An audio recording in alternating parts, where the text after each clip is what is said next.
वेळ गेला विचारात पण हीच ती सुरुवात. नमस्कार मंडळी, मी स्मित वाघमारे, नांदेड वेलनेस सेंटर इथून बोलतोय. आजचा हा व्हिडिओ माझ्या ब्लॉगचा पहिला दिवस आहे. ही सुरुवात गेल्या अनेक दिवसापासून डोक्यात होती. गेले 20 ते 25 दिवस झालं फक्त विचारच चालू आहे. सुरू करू, उद्या करू, जमेल का, परफेक्ट असेल का, असेच काही ना काही. पण शेवटी समजलं, जितका जास्त विचार तितका जास्त वेळ वाया.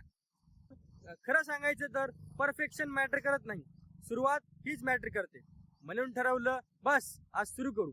असेच तुमच्यातलेही कित्येक जण एखाद्या गोष्टीची वाट पाहत असतील. सगळं काही परफेक्ट जमलं की सुरुवात करू असं वाटत असेल तर लवकरात लवकर सुरू करा. जे होईल ते पुढे पाहू. जगात काहीच परफेक्ट नसतं, सुरुवात हीच परफेक्ट असते. मी पण तुमचं काम, तुमचं ध्येय, तुमचं स्वप्न लवकरात लवकर सुरू करा. धन्यवाद. भेटूच उद्याच्या व्हिडिओत एक नवीन गोष्ट, एक नवीन दृष्टिकोन घेऊन. तोपर्यंत स्वस्थ राहा, स्वतःवर विश्वास ठेवा.